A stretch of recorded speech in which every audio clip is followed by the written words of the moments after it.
Di episode pertama dari Networker Personal Brand Blueprint telah kita bahas apa itu personal brand.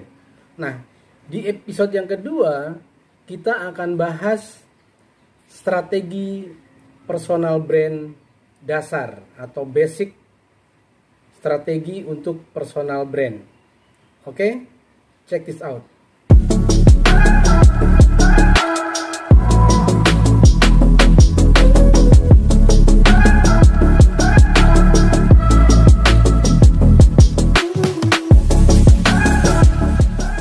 Jadi ada sedikitnya 7 langkah ya bagaimana kita membangun personal brand yang paling mendasar ya. Yang pertama itu adalah kita harus tahu mengapa kita membangun personal brand ya.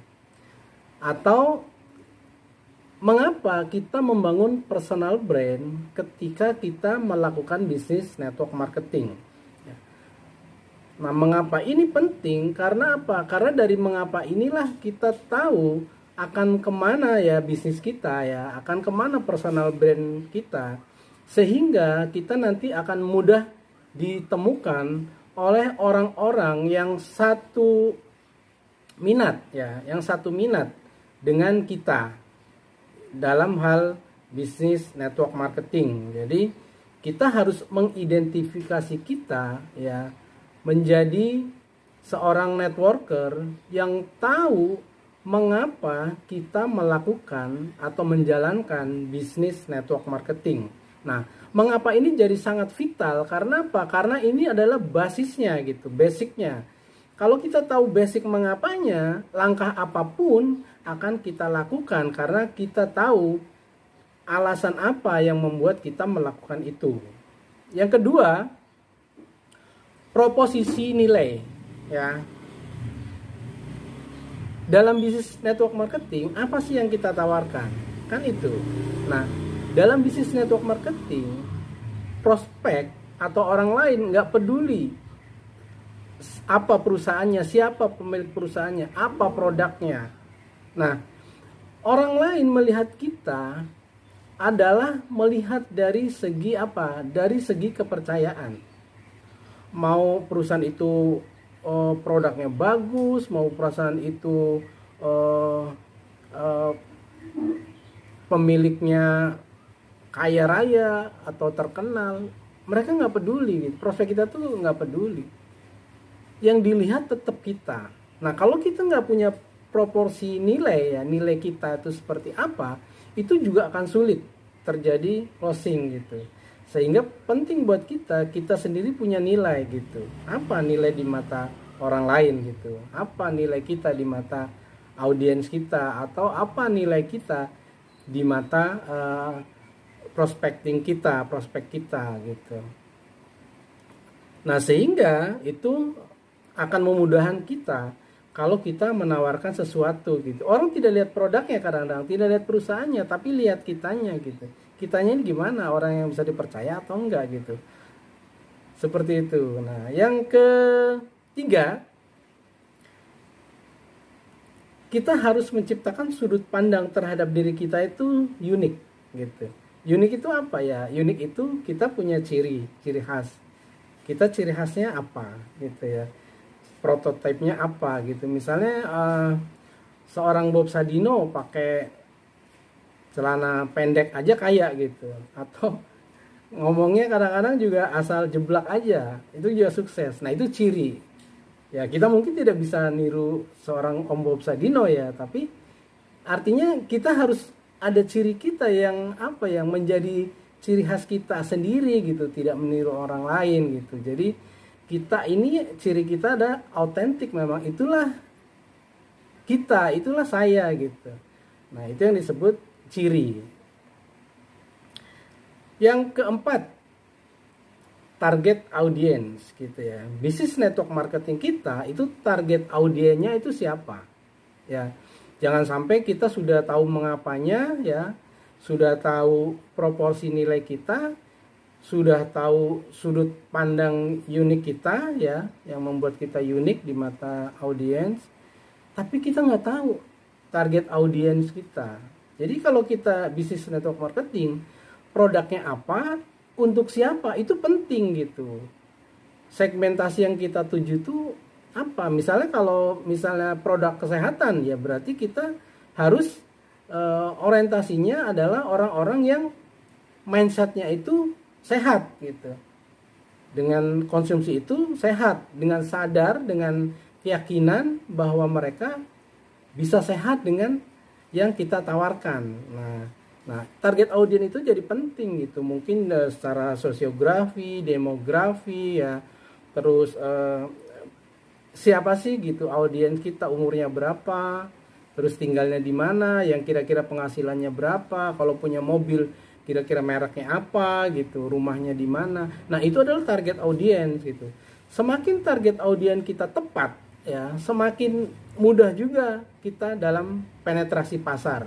Itu pentingnya target audiens. Jangan sampai kita salah mentargetkan sesuatu ya, suatu produk kita terhadap audiens yang akan kita bidik gitu. Jadi itu adalah catatan pentingnya. Yang kelima, positioning. Positioning itu menggambarkan siapa kita dan kita itu punya layanan apa gitu, dengan produk apa. Itu positioning kita. Jadi misalnya OCA itu dia produknya kecantikan gitu. Bisnis produk kecantikan. Nah, itu adalah positioning gitu. Itu memudahkan juga identifikasi kita di mata customer gitu. Ketika kita positioningnya terbangun ya, karena sudah bertahun-tahun misalnya, itu memudahkan mereka untuk mencari kita di kemudian hari gitu ya. Mungkin kita ketika prospek di awal-awal mereka tidak mau gitu. Kadang-kadang mereka hanya menguji gitu.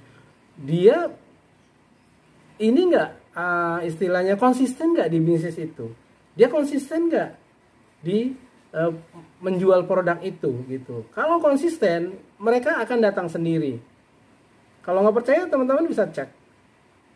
Jadi kalau teman-teman menjual produk kesehatan ya, mungkin sudah menawarkan 6 bulan yang lalu, tapi si prospek nggak tertarik. Nah, ketika mereka butuh ya, merasa butuh, mungkin mereka telepon kita. Nah, celakanya kalau kita sudah tidak ada di bisnis itu, yang produk kesehatan itu, bagaimana? Ya. Nah, kalau kita masih ada di bisnis itu atau di menjual produk itu, ya itu adalah keuntungan kita. Nah, itu pentingnya positioning. Kita itu apa? Pelayanan kita itu apa? Yang keenam, ini identitas visual. Ini lebih ke, ini kan zamannya internet ya, zamannya platform. Ya, kalau kita promote di Facebook, promote di Instagram, promote di mana YouTube dan lain-lain, kita harus punya ini identitas visual gitu ya. Jadi misalnya gini, ketika kita pasang judul itu warnanya misalnya kalau untuk produk kesehatan ya, misalnya identitasnya itu adalah green. Apa ya green? Green itu adalah hijau misalnya. Nah, kita harus konsisten itu, warna hijau itu identitas visual. Terus skema warna juga harus di matchingin gitu dengan apa ya, misalnya dengan kalau kita punya postingan ya di Instagram, di Facebook atau di mana-mana, itu harus disesuaikan semua. Jadi jangan lari dari visual yang sudah kita identifikasi di awal gitu. Nah, sehingga itu akan membantu ya identitas kita tadi, selain brand, positioning, dari hal-hal yang visual juga kita harus perhatikan. Gitu teman-teman. Jadi itu adalah sedikitnya ada 7 ya. Yang terakhir adalah pesan. Nah, pesan ini juga penting ya.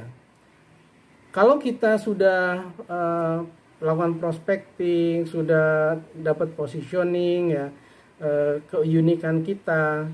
Nah, seringkali kita juga harus menyapa audiens kita. Mungkin hanya dengan say hello, ya, dengan info-info produk baru, info-info promosi, diskon gitu, yang bisa kita lakukan secara berkala gitu. Jadi say hello-nya nggak cuma basa-basi gitu, tapi juga ada kontennya, ada isinya gitu. Misalnya, ini mumpung lagi promo nih apa gitu ya, diskon apa segala macam. Itu mungkin ya. Mungkin kalau audiens kita banyak 5.000, 10.000, kalau kita promosikin ke sebanyak orang itu ya di platform kita, di komunitas YouTube atau komunitas Facebook, komunitas Instagram, pasti ada persentase yang akan adalah feedbacknya, ada orang yang akan membeli, itu pasti.